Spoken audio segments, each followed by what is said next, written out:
Governor Walz had a phone call with President Trump, and it sounds like there was some degree of amicability. My son's in the background. He had a little bit of a cold, but he knows he's just going to sit tight for a moment.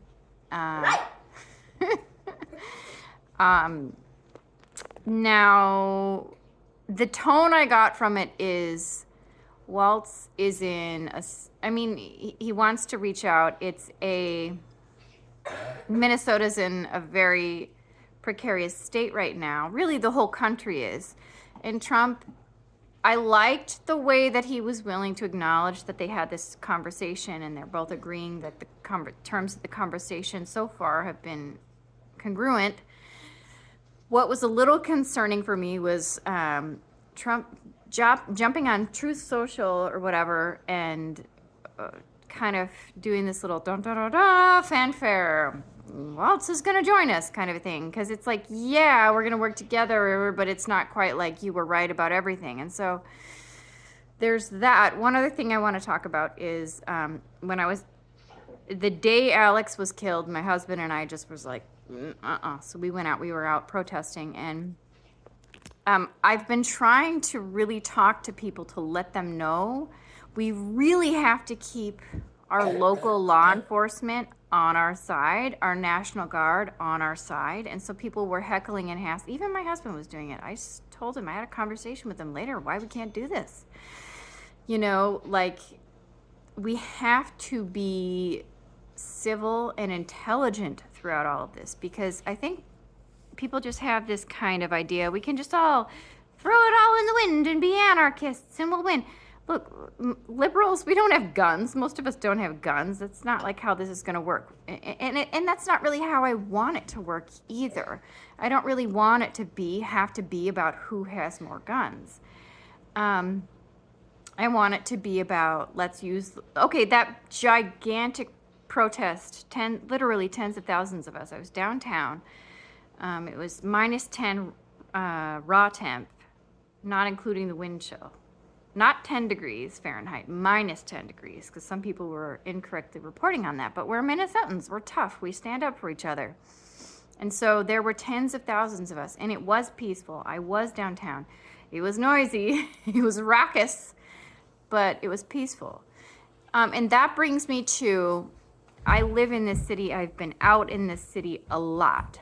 Fox News is not accurately depicting what's been going on because one, where I work, I will occasionally catch what's going on with Fox News, but also I've been seeing it online a little bit, and they're way overblowing the instances where protesters have gone too far, and I'm with the idea that we cannot go too far, and that's why at the Whipple building, it was actually a little scary because people were coming at me. I was ready for a fight, because I was trying to tell them to stop shouting at the police, and all these people mobbed me, and somebody shouting in my ear with I learned I'm a fighter and not a runner, or I'm ready to, you come at me, for better or for worse, okay? I'm not saying that's a good thing. You know how people have different temperaments. You're either fight, flight, or freeze. I'm a fight. That's the first time in my life I ever experienced something like that, where I have these people coming at me, because I think that they thought because I was asking people to stop yelling at the police, they thought maybe I was a Trumper or something. But no, I'm totally like let's direct our anger toward ICE, not the police, the local police. And so that's my whole spiel on that. There was coverage of protesters at a supposed hotel where Greg Bavino was, a little send-off party, where people they went way too far. And I don't support that, because that ruins our cause. I get it. I get the frustration. I get the anger. I grieved. I was bawling the day Alex was murdered. I was angry. I was yelling at the ICE agents like I've never yelled before in my life. I didn't even know I could sound like that. But we cannot resort to throwing stuff at the police. Oh God, especially not our local police. Come on, they're from Minnesota. And you have to understand, we have to keep them on our side. And if they're not on our side, we have to get them on our side. Because we're standing up to a pretty big, scary monster right now. And keep support. Oh my God, I love the immigrants in my city. I cannot tell you, so many that I talk to every day. I love them. They're wonderful, beautiful people that are adding to our community, and they are scared and they are worried. And Minnesotans are fierce, and we will stand up. We have a long history of standing up for the oppressed. He covered his cough. Good job, buddy. And that's what we're going to continue to do. I will be grocery shopping for people who are too afraid to go out.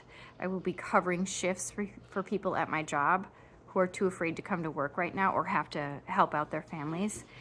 You know, this is what we do. This is how we stand up.